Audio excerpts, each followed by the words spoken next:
الانبیاء ہیں، آپ تمام نبیوں کے سردار ہیں، آپ رحمت للعالمین ہیں۔ یہ سارے مقام و مرتبہ ایک جگہ مسلم ہے، لیکن شرک کی خطرناکی کو، ہولناکی کو، سنگینی کو رب العالمین ہمیں بتا رہا ہے کہ لئن اشرکت ليحبطن عملک، اے محمد اگر تم شرک کر لے تو تمہارے بھی اعمال برباد ہو جائیں گے، صلی اللہ علیہ وسلم۔ محترم سامعین و سامعات، ہمارا موضوع چل رہا تھا کہ ایک مومن کی زندگی کیسی ہونی چاہیے۔ اس میں ہم نے پہلے نقطے کو اب آپ کے سامنے رکھا کہ پہلا نقطہ یہ ہے کہ ایک مومن علم حاصل کرتا ہے، صحیح علم حاصل کرتا ہے، اس کے بعد اللہ رب العالمین سے توفیق طلب کرتا ہے۔ یہ دو چیزیں پا جانے کے بعد ایک مومن کو یقینی طور پر ایمان کی دولت مل جاتی ہے۔ اسی تسلسل کو اور اسی کڑی کو جوڑتے ہوئے آج کی خطبہ جمعہ کا دوسرا نقطہ ہے کہ ایک مومن صدق دل سے توحید و رسالت کا اقرار کرتا ہے، سچے دل سے توحید و رسالت کا اقرار دائرہ اسلام میں داخل ہونے کی سب سے بنیادی شرط ہے، جس کے اقرار کے بغیر کوئی بھی انسان مسلمان مومن نہیں ہو سکتا۔ یہی کلمہ لا الہ الا اللہ محمد رسول اللہ ایک انسان کو کفر کی تاریکی سے نکال کر کے ایمان کی روشنی میں لاتا ہے۔ لا الہ الا اللہ اس نقطے میں صدق دل سے توحید و رسالت کا اقرار، اس میں دو نقطے ہیں، دو شق ہیں، ایک ہے توحید اور دوسرا رسالت۔ اور ابھی جو میں نے کلمہ طیبہ پڑھا کہ لا الہ الا اللہ، اس کو بھی مفسرین نے دو شق میں تقسیم کیا ہے، پہلے میں نفی اور دوسرے میں اثبات، کہ لا الہ اگر اس کا ترجمہ یوں کیا جائے کہ کوئی معبود نہیں ہے، جو کہ عام طور پر اردو کی کتابوں میں لکھا رہتا ہے، ساری کتابوں میں نہیں لیکن عام کتابوں میں اس کا ترجمہ یہ نہیں ہے، یہ درست ترجمہ نہیں ہے، کوئی معبود نہیں ہے۔ دنیا میں کتنے ایسے معبود ہیں، لوگ عبادت کر رہے ہیں، اس کے عبادت کرنے والے اس کے مرید موجود ہیں، اس کا درست معنی ہے لا معبود بحق، حقیقی معبود کوئی نہیں ہے۔ لا الہ نفی کی گئی، ایک مسلمان سب سے پہلے توحید و رسالت کا اقرار کرتا ہے تو اس بات کی نفی کرنی چاہیے کہ اس روئے زمین پر کوئی بھی معبود نہیں ہے، سارے معبودان باطلہ کی نفی اس کے دل میں، زبان میں، عمل میں موجود ہونی چاہیے۔ لا الہ لا معبود بحق الا اللہ، کوئی بھی معبود حقیقی نہیں ہے مگر صرف اللہ رب العالمین کی ذات۔ یہ کلمہ لا الہ الا اللہ کا معنی ہے، لا معبود بحق الا اللہ۔ توحید کسے کہتے ہیں؟ توحید کہتے ہیں افراد اللہ سبحانہ وتعالی بما يختص به من الربوبیہ والالوہیہ والاسماء والصفات، کہ اللہ رب العالمین کو ایک ماننا اس کی ربوبیت میں، اس کی الوہیت میں، اور اللہ رب العالمین کے اسماء و صفات میں۔ توحید کی تین قسمیں ہیں، سارے بچے جانتے ہیں، مدرسے میں پڑھنے والے آپ میں سے بھی بہت سارے لوگ جانتے ہوں گے، توحید ربوبیت، توحید الوہیت اور توحید اسماء و صفات۔ توحید ربوبیت کسے کہتے ہیں؟ افراد اللہ سبحانہ وتعالی بافعالہ کالخلق والملک والتدبیر، کہ اللہ رب العالمین کو اس کے کاموں میں، اس کے افعال میں ایک مانا جائے، اکیلا مانا جائے، تنہا مانا جائے، جیسا کہ تخلیق ہے، پیدا کرنے کا کام ہے، یہ صفت ہے، ملک ہے، تدبیر ہے، اور اس طرح کے بہت ساری مثالیں ہیں۔ الوہیت کسے کہتے ہیں؟ افراد اللہ سبحانہ وتعالی بالعبادہ، عبادت میں اللہ رب العالمین کو ایک مانا جائے، اکیلا مانا جائے، جیسے نماز ہے، روزہ ہے، دعا ہے، حج ہے وغیرہ۔ توحید اسماء و صفات کسے کہتے ہیں؟ هو الاثبات ما اثبته الله لنفسه واثبته له رسوله بلا تعبیر ولا تکییف ولا تمثیل ولا تشبیہ۔ کہ اللہ رب العالمین نے جن صفات کو اپنے لیے اور رسول اللہ صلی اللہ علیہ وسلم نے اللہ کے لیے ثابت کیے ہیں، ان کو بغیر تعویل کے، بغیر تمثیل کے، بغیر مثال بیان کیے، بغیر تشبیہ دیے ہوئے، بغیر اس کی کیفیت بیان کیے ہوئے، ان ساری چیزوں کو ماننا ہی توحید اسماء و صفات ہے۔ اب دوسرا شق کیا ہے؟ رسالت ہے، یہ توحید ہے۔ میں نے مختصراً اور مجملاً آپ کے سامنے بیان کیا کہ یہ توحید ہے کہ اللہ رب العالمین کو اس کے تمام کاموں میں اکیلا مانا جائے۔ رسالت، اللہ کے رسول صلی اللہ علیہ وسلم کو اللہ کا بندہ اور آخری رسول مانا جائے سچے دل سے، یہ رسالت ہے۔ مجملاً تمام انبیاء پر ایمان رکھا جائے اور تفصیلی طور پر ہم صرف پیارے رسول صلی اللہ علیہ وسلم کی تعلیمات پر ایمان رکھتے ہیں، یہ رسالت ہے، رسالت کا اقرار ہے۔ اور یہی دونوں چیزیں، توحید اور رسالت، تمام اعمال کی قبولیت کا دار و مدار انہی دونوں چیزوں پر ٹکی ہوئی ہے، اور جنت کی کنجی بھی یہی دونوں چیزیں ہیں۔ ہم جتنے بھی اعمال کرتے ہیں وہ تبھی قابل قبول ہوں گے جب ہم سچے دل سے توحید کا اور رسالت کا اقرار کریں گے۔ ہمارے پیارے نبی جناب محمد رسول اللہ صلی اللہ علیہ وسلم اور تمام انبیاء کرام جو اس دنیا میں آئے، ان کی دعوت کا آغاز ہی اسی چیز سے ہوا۔ ان کا پہلا ہی مشن یہی تھا کہ لوگوں کو ایک اللہ کی طرف بلایا جائے اور طاغوت کی بندگی سے، شرک سے بچایا جائے۔ نوح علیہ السلام، ہود علیہ السلام، شعیب علیہ السلام، اور اسی طریقے سے ہمارے پیارے نبی صلی اللہ علیہ وسلم، ان تمام انبیاء کرام کا پہلا مشن، پہلا مقصد یہی تھا۔ اور وہ بھی انبیاء جن کا ذکر نہیں ہے، ہم نہیں جانتے ہیں، وہ بھی اپنی قوم کے پاس جب آئے تو وہ بھی سب سے پہلے توحید کی دعوت لے کر کے آئے، جیسا کہ اللہ رب العالمین نے قرآن مجید میں بہت ہی واضح آیت فرمایا ہے، وَلَقَدْ بَعَثْنَا فِي كُلِّ أُمَّةٍ رَسُولًا أَنِ اعْبُدُوا اللَّهَ وَاجْتَنِبُوا الطَّاغُوتَ، کہ ہم نے ہر امت میں ایک رسول بھیجا تاکہ وہ لوگوں کو طاغوت کی بندگی سے، طاغوت کی عبادت سے بچائے اور ایک اللہ کی عبادت کی طرف بلائے۔ طاغوت کسے کہتے ہیں؟ کل ما عبد من دون اللہ، ہر وہ چیز جس کی اللہ کے علاوہ عبادت کی جائے وہ غیر اللہ ہے اور اسے طاغوت کہا جاتا ہے۔ ہمارے پیارے نبی نے بھی سب سے پہلے توحید کی دعوت دی، یا ایھا الناس قولوا لا الہ الا اللہ تفلحوا، کہ اے لوگوں کہہ دو کہ اللہ رب العالمین اکیلا ہے، تنہا ہے، ربوبیت میں، الوہیت میں، اسماء و صفات میں تم کامیاب ہو جاؤ گے۔ پیارے رسول کی بھی پہلی دعوت یہی رہی ہے۔ محترم سامعین کرام، اتنے واضح دلائل اور اتنی واضح درس اور پیغام ہونے کے بعد بھی دنیا میں کتنے ایسے انسان ہیں بلکہ مسلمان ہیں جو شرک میں گرفتار ہیں، شرک میں لپت ہیں، اور قرآن کریم نے بھی اس کا نقشہ کھینچا ہے سورہ یوسف میں، وَمَا يُؤْمِنُ أَكْثَرُهُم بِاللَّهِ إِلَّا وَهُمْ مُشْرِكُونَ، کہ کتنے ایسے ایمان لانے والے ہیں جو اللہ کو ایک تو مانتے ہیں، جو اللہ رب العالمین کو عبادت کرنے والا، اللہ رب العالمین کی ربوبیت کو، اسماء و صفات کو مانتے ہیں، مگر اس کے ساتھ کسی اور کو بھی شریک کرتے ہیں۔ جس پیشانی کو مسجد میں آ کر رب کے سامنے جھکاتے ہیں، اس پیشانی کو لے جا کر کے کہیں اور غیر اللہ کے سامنے بھی ٹیک دیتے ہیں، اور اس میں وہ ذرہ برابر بھی کوتاہی نہیں کرتے، ان کے ماتھے پہ بل نہیں پڑتا۔ یہ ہے ایک مسلمان بھی شرک کرتا ہے۔ شرک یہ اس دنیا میں، اس روئے زمین میں سب سے بڑا جرم ہے، سب سے بڑا گناہ ہے۔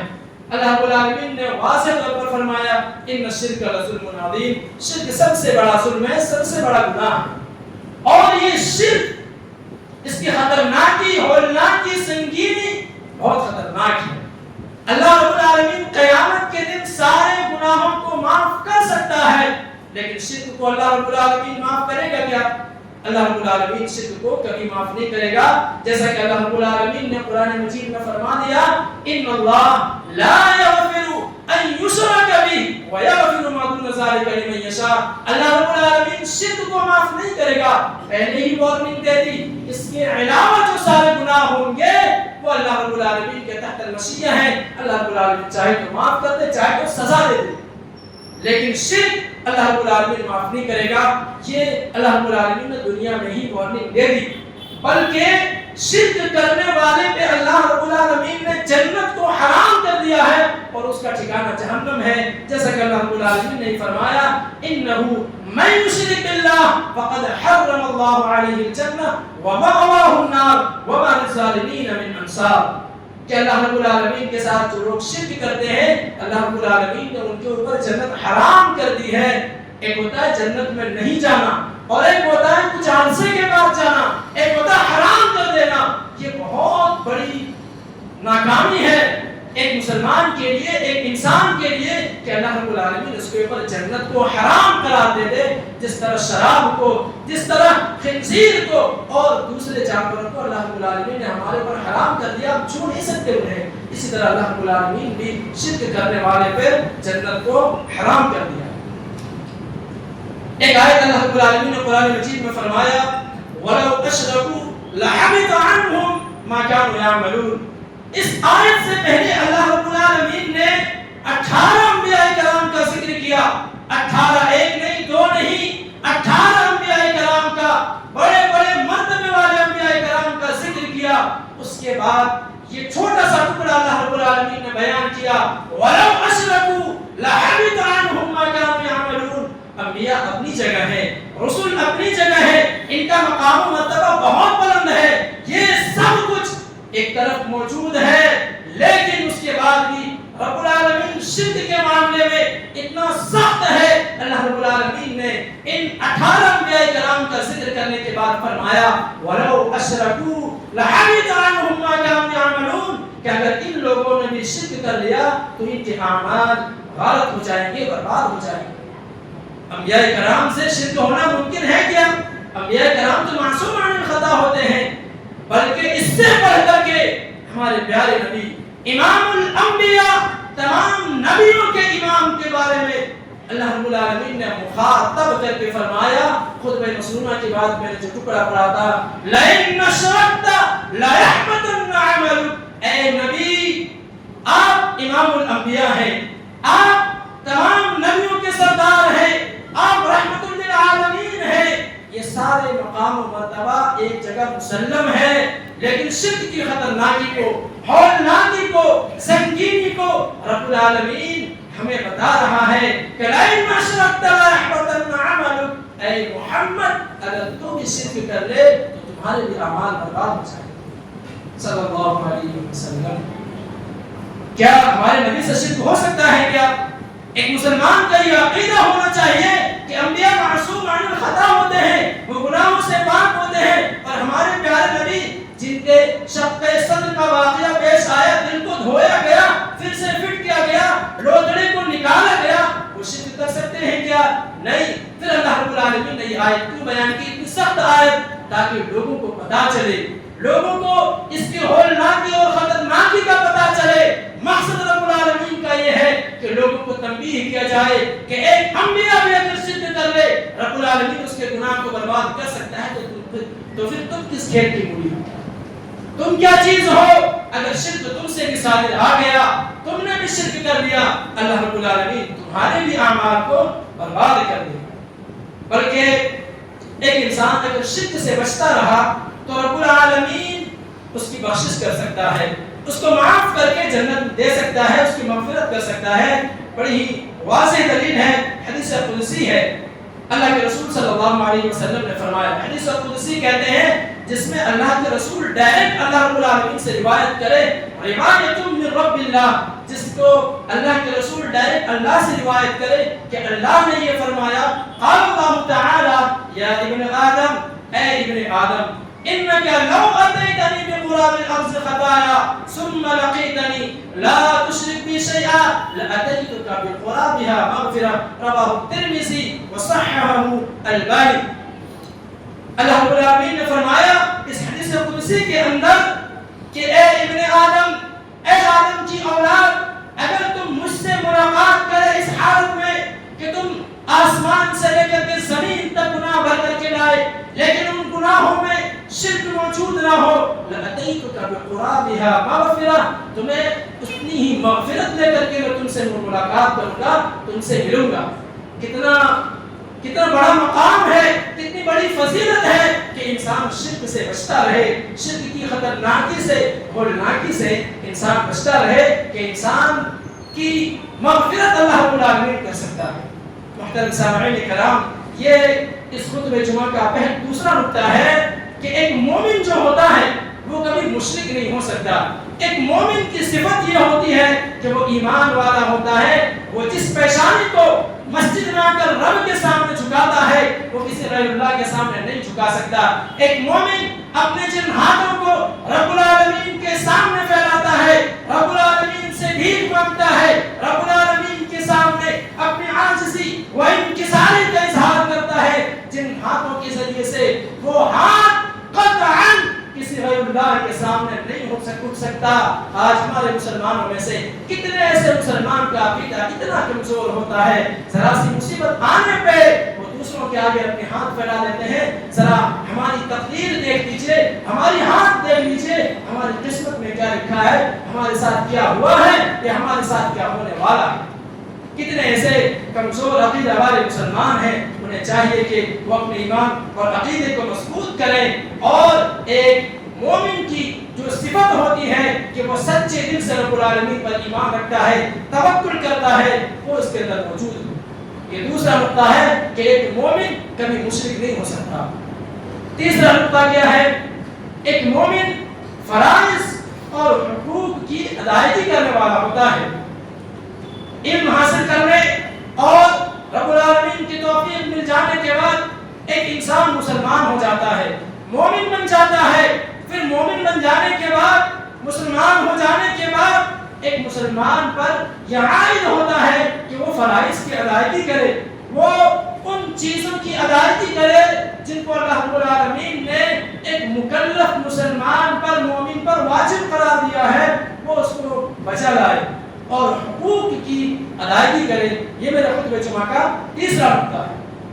محترم سامعین و سامعات، ایک مسلمان کی زندگی صرف ایمانی اور زبانی دعوے پر نہیں ٹکی ہوتی ہے کہ وہ صرف یہ دعویٰ کرے کہ میں مسلمان ہوں، صرف وہی یہ دعویٰ کرے کہ میں رسول سے محبت کرنے والا ہوں، توحید اور رسالت کا میں اقرار کرنے والا ہوں، تصدیق کرنے والا ہوں، بلکہ اسلام ایک عملی نظام حیات کا نام ہے۔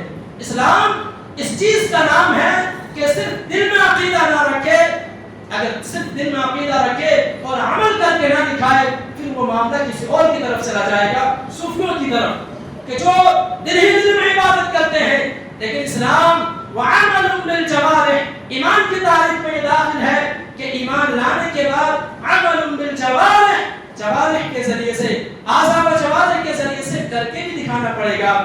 یہ فرائض کسے کہتے ہیں؟ فرائض یہ فرض کی جمع ہے، اور فرض کسے کہتے ہیں؟ شیخ ابن عثیمین رحمۃ اللہ علیہ فرماتے ہیں ما امر به الشارع على وجه الالزام، کہ جس کو شارع نے، اللہ اور اس کے رسول نے حکم دیا ہو على وجه الالزام، بطور لازم، لزوم کے طور پر، بطور کمپلسری، واجب۔ مزید آگے فرمایا وتارکہ، اور اس کا چھوڑنے والا مستحق بالعقاب، سزا کا مستحق ہوتا ہے۔ تعریف میں ذرا غور کریے گا کہ ما امر به الشارع على وجه الالزام وتارکہ مستحق بالعقاب، کہ جو اس کا چھوڑ دے، اللہ رب العالمین نے اور اس کے رسول نے جس چیز کو بطور لازم اور واجب قرار دیا ہو، لازم کر دیا ہو، اور اس لازم کو، اس فرائض کو چھوڑنے والا سزا کا مستحق ہوتا ہے۔ سزا کا مستحق۔ ہمارے یہاں کتنے ایسے مسلمان ہیں جو کئی دن نماز پڑھتے ہیں، مسلمان مسجد میں آتے ہیں، اور وہ مسلمان جن سے کچھ خطا سرزد ہو جاتا ہے ان کے بارے میں یہ فتویٰ دینے لگتے ہیں، اپنی جیبوں میں یہ فتویٰ لے کر گھومتے ہیں کہ وہ شخص عذابی ہے، وہ شخص جہنمی ہے، وہ ان پر عذاب واجب ہو گئی۔ اللہ رب العالمین نے، شیخ ابن عثیمین نے بڑی ہی جامع تعریف کی ہے، مستحق بالعقاب، وہ سزا کا مستحق ہوتا ہے۔ شرک کے علاوہ اللہ رب العالمین کے تحت سارے گناہ ہوتے ہیں۔ ایک بچہ روزانہ سبق سنا رہا ہے، ایک دن اگر سبق نہ سنائے استاد کو یہ اختیار ہوتا ہے چاہے تو سزا دے دے چاہے تو شفقت کر کے چھوڑ دیا جائے کہ چلو کل سنا دینا. یہ واجب کوئی نہیں کر سکتا کہ آپ انہیں سزا دیجیے. اسی طریقے سے بندوں میں سے کسی کو یہ حق ہرگز حاصل نہیں ہے جیسا خوارج وغیرہ کا عقیدہ ہے کہ اللہ رب العالمین پہ واجب ہے. خوارج کا عقیدہ ہے کہ اللہ رب العالمین پہ واجب ہے کہ جو گناہ کبیرہ کرے اس پر سزا دے. واجب ہم اللہ رب العالمین پہ نہیں کر سکتے. اللہ رب العالمین مختار ہے, وہ جو چاہے کرے, وہ جس کو چاہے معاف کر دے. اللہ رب العالمین نماز کو کبھی کبھار چھوڑ دینے والا سزا کا مستحق ہوتا ہے. اس کا مطلب یہ نہیں کہ آپ نماز چھوڑتے جائیں. یہ ایک اہم عبادت ہے, یہ واجبی عبادت ہے. آپ نہیں کریں گے تو آپ کو گناہ ملے گا, سزا ملے گی, لیکن یہ تحت الوصیہ ہے. یہ عقیدہ ایک مسلمان کا ہونا چاہیے. فرائض کیا ہیں؟ فرائض جیسے نماز, روزہ, زکات, حج وغیرہ یہ فرائض ہیں. ایک مومن جو ہوتا ہے وہ فرائض کی ادائیگی کرنے والا ہوتا ہے. وہ اللہ رب العالمین کی فرائض میں کوتاہ نہیں ہوتا ہے اور کوتاہی کو نہیں اپناتا ہے. بلکہ قرآن مجید میں جہاں کہیں بھی فرائض کو ادا کرنے کے لیے کہا گیا ہے وہاں امر کا صیغہ آیا ہے. اقیموا الصلاۃ وآتوا الزکاۃ, نماز قائم کرو. ایسا نہیں کہا کہ من کرے تو چھوڑ دو. اقیموا کمپلسری ہے, آرڈر ہے, نماز پڑھنا پڑے گا. جو 5 وقت کی نمازیں ہیں تمہیں پسند آئے تو بھی نہ پسند آئے تو بھی اللہ اس کے رسول پر ایمان لے آئے تو نماز پڑھنی پڑے گی. جس طرح جمعہ کے دن مسجدیں آباد ہو جاتی ہے, ایک مومن کو چاہیے کہ 5 وقتوں میں بھی وہ مسجدوں کو آباد کرے. ایک مومن کے اندر یہ صفت ہوتی ہے کہ وہ نماز کو پڑھتا ہے, نماز کو قائم کرتا ہے. نماز یہ ہمارے پیارے رسول کے آنکھوں کی ٹھنڈک ہے. اور ایک اللہ سے محبت کرنے والا مومن, رسول سے محبت کرنے والا دعوے دار نماز کو چھوڑ کر کے رسول اور اللہ سے محبت کا دعویٰ کرے تو وہ یقینی طور پر اپنے دعوے کو چھوٹا ہے. اسی میں سے دوسرا شرط کیا ہے کہ فرائض کی ادائیگی کر لے ایک مومن, اس کے بعد وہ حقوق کی ادائیگی کرنے والا. ایک مسلمان, ایک مومن صرف اپنے ایمان کو اور اپنے عبادات کو لے کر کے نہیں بیٹھتا, بلکہ وہ یہ دیکھتا ہے کہ ہم سے کہیں کسی کا حق تو نہیں مارا گیا, کہیں کسی کے حقوق میں کوئی پامالی تو نہیں ہو گئی, ہم سے کسی کا دل تو نہیں دکھ گیا, کسی کو تکلیف تو ہم نے نہیں پہنچا دی. ایک مسلمان حقوق کی ادائیگی کرنے والا ہوتا ہے. اللہ کا حق ہے, اللہ کا حق کیا ہے؟ ان یعبدوہ ولا یشرکوا بہ شیئا, کہ اس کی عبادت کی جائے, صرف اس کی عبادت کی جائے اور اس کے ساتھ کسی کو شریک نہ کیا جائے. یہ اللہ رب العالمین کا حق ہے. اسی طریقے سے حقوق العباد ہے. حقوق کی ادائیگی میں اللہ کے حق کے بعد اللہ نے جہاں اپنے حقوق کو ذکر کیا ہے وہاں بندوں کے حقوق کو بھی ذکر کیا ہے, جیسے کہ والدین کے حقوق ہیں. اور ایک بات یاد رکھیے گا, جہاں حقوق کی ادائیگی ہوتی ہے, جس معاشرے میں حقوق کی ادائیگی ہوتی ہے وہ معاشرہ محبت والا ہوتا ہے, امن و سلامتی والا ہوتا ہے, امن و شانتی والا ہوتا ہے اور عدل و انصاف والا وہ معاشرہ ہوتا ہے. اور جہاں اس کی پامالی ہوتی ہے, جہاں حقوق کی ادائیگی نہیں ہوتی, ماں باپ کو اس کے حقوق نہیں ملتے, شوہر کو بیوی کی جانب سے اس کا حق نہیں ملتا, بیوی کو شوہر کی جانب سے اس کا حق نہیں ملتا, اولاد کو باپ اور والدین کی جانب سے اس کا حق نہیں ملتا, ماں باپ کو اولاد کی طرف سے اس کا حق نہیں ملتا, پڑوسیوں کو پڑوسی کی طرف سے اس کا حق نہیں ملتا, ایک بھائی کو دوسرے بھائی سے اس کا حق نہیں ملتا. وہاں پہ نفرت عام ہوتی ہے, وہاں پہ جنگ و جدل عام ہوتی ہے, وہاں پہ ایک دوسرے کے خلاف دل میں غیبت, چغلی اور نفرتیں عام ہوتی ہیں. وہاں وہ معاشرہ پھر عدل و انصاف والا معاشرہ باقی نہیں رہ جاتا. میرے بھائیوں, ایک مومن جو ہوتا ہے وہ حقوق کی ادائیگی کرتا ہے, وہ یہ دیکھتا ہے کہ میں خود نیک بنا ہوا تو نہیں ہوں, اس طرح تو معاملہ نہیں ہے کہ میں خود نیک ہوں, کیونکہ اللہ رب العالمین نے تاریخ میں نیک لوگوں کو بھی ہلاک کیا ہے, نیک لوگوں کو بھی برباد کیا ہے. اس لیے خود تو نیک بنے رہیے, اچھی بات ہے, بہت بہتر بات ہے, لیکن اس کے ساتھ ساتھ حقوق کی ادائیگی کریں, ماں باپ کے حقوق, بچوں کے حقوق, اور اسی طریقے سے بہت سارے حقوق ہیں. ایک مسلمان ان سارے حقوق کی ادائیگی کرنے والا ہوتا ہے. خطبے کا خلاصہ کیا ہے کہ ایک مومن جو ہوتا ہے وہ علم اور رب العالمین کی توفیق ملنے کے بعد مسلمان ہوتا ہے، صحیح معنوں میں مومن ہوتا ہے۔ مومن ہونے کے بعد رب العالمین کی فرض کردہ چیزوں کو وہ ادا کرتا ہے، پھر اس کے بعد وہ حقوق کی بھی ادائیگی کرتا ہے۔ ہم اللہ رب العالمین سے دعا کرتے ہیں کہ رب العالمین ہم تمام لوگوں کو ایک سچے معنی میں صحیح طور پر مومن ہونے کی توفیق دے، آمین۔ رب العالمین جب تک ہم اس دنیا کے اندر زندہ رہیں ہمیں ایمان اور اسلام کی حالت میں زندہ رکھ، اور جب ہمارا خاتمہ ہو تو اسی کلمہ توحید کے ساتھ ہمارا خاتمہ ہو۔ رب العالمین جو بھی جہاں بھی پریشان ہیں، بیمار ہیں، رب العالمین تو انہیں شفائے کاملہ و عاجلہ نصیب فرما، آمین۔ تقبل